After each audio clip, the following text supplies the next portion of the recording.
Thank you very much, everyone. Before I begin, please allow me to offer my condolences to the family and loved ones of Charlie Kirk, the 31-year-old father of two who was mercilessly assassinated yesterday at a university campus for having expressed contrary views. Universities are supposed to be places of debate where differing opinions can be offered and exchanged in peace and security.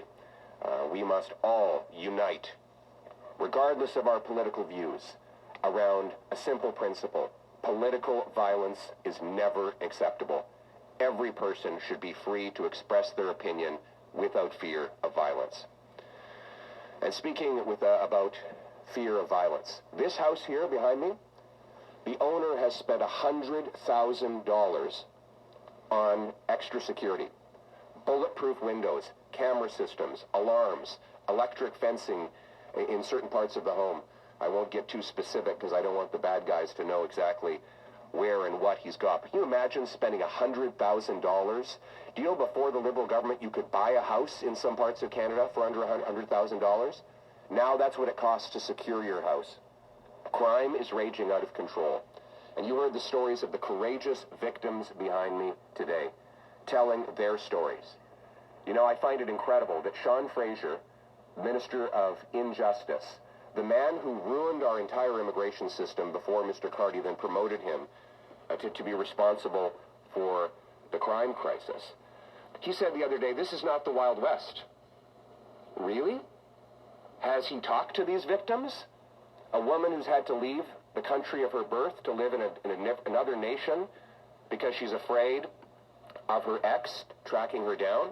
Has he talked to the family of Aleem Farouki, the courageous father who rose in the middle of the night to defend his kids and lost his life in front of those children? The three cowardly scumbags who carried out that attack? I bet you anything they have already been arrested in the past. You know, I had one family member of a crime victim the other day say, Sean Fraser is right. It's not a Wild West. It's a war zone in some of these communities. People in these neighborhoods are terrified. They're genuinely afraid of the crime that is raging in our streets.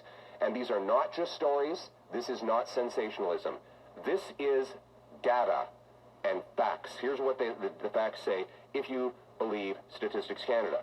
Under the Liberals' catch and release system, extortions are up 330%. Sexual assaults up 76%. Violent crime up 55%. Homicides up 29%. A majority of Canadians told a pollster that they worry a lot or worry sometimes about their own personal safety. A majority of Canadians are now afraid to live in Canada after a decade of these Liberal laws. In Toronto, residential robberies are up 50%, and we see more than 900 armed robberies in the last 2 years. The rate of armed robberies is actually doubling. And the stories are piling up. They are horrendous. We've got the story of James Plover. He was released while awaiting sentencing. 3 hours after his release, he brutally murdered Bailey McCourt, his ex-wife, in a parking lot just 4 kilometers from the courthouse. Daniel Senecal. He had already been convicted of sexually assaulting a 12-year-old boy, and the Liberal justice system released him so that now he's charged with raping a 3-year-old child. This is sick. As a father, I am sickened by these stories and the unnecessary nature of them. All of these crimes were avoidable if the criminals had been kept where they belong, in jail, and not released. And then, of course, we heard from Naeem, his brother Aleem, who is a hero, frankly, a true hero.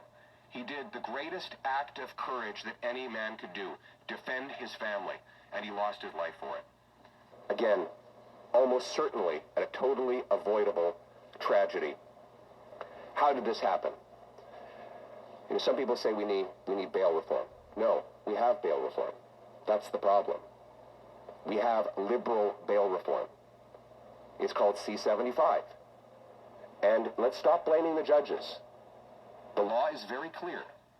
The Liberals wrote into the law that a judge must release the accused, and I quote, at the earliest opportunity under the least onerous conditions. At the earliest opportunity under the least onerous conditions. That is the liberal bail reform. And that is why in the city of Vancouver, they have had to arrest the same 40 offenders 6,000 times. That means each offender was arrested 150 times in 1 year. And then they get released and they reoffend. Released, reoffend. We've been telling the Liberals that their law is leading to terror in our communities. We've been telling them that for years. And what did Mark Carney do when he became Prime Minister? He shut down Parliament to go on summer vacation, a lot of useless globe-trotting, and he has not changed the law. Imagine if instead of going on summer vacation, he had repealed the Liberal bail reforms last spring. How many assaults, murders, robberies would have happened? Mark Carney, it is time for you to do the right thing and reverse Liberal bail laws that are unleashing terror in our communities. And if you won't do it, we will. That's why Conservatives are here today, to announce ARPN Canada's bill, the Jail Not Bail Act, to strengthen public safety and rebalance our justice system, to put law-abiding citizens first. It will replace the Liberal principle of restraint. In other words, judges will no longer be required to release the accused at the earliest opportunity under the least onerous conditions.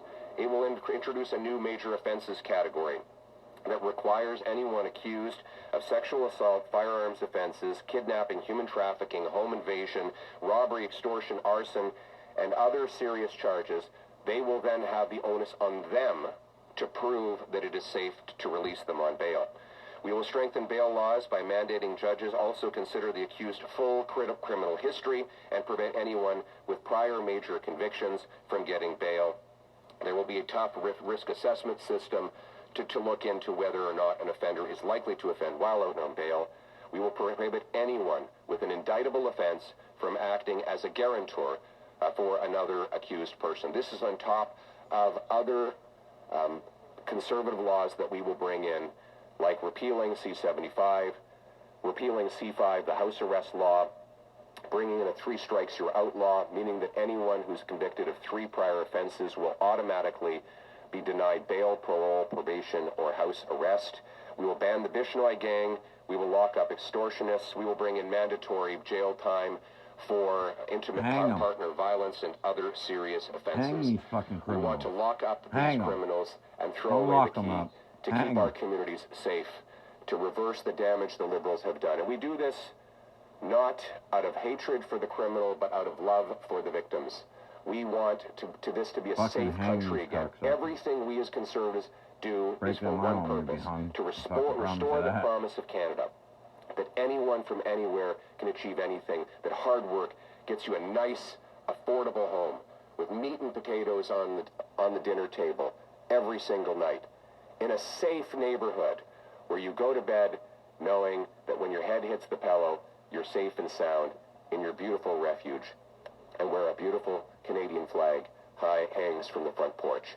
That's the promise of Canada. That's the hope of our future. So let's bring together this massive coalition from across the country of police chiefs, of victims, of members of Parliament, of victims advocates who are coming together now and demanding security, demanding that Canada be a safe and secure place, demanding that we put victims first, and that's what Conservatives will do when the parliamentary session returns. Thank you very much. Hang them. Don't put them in jail. Fucking hang these cocksuckers. Break into my house, you'll see what's going to happen. Like, subscribe, and we'll see you in the next one, my friends.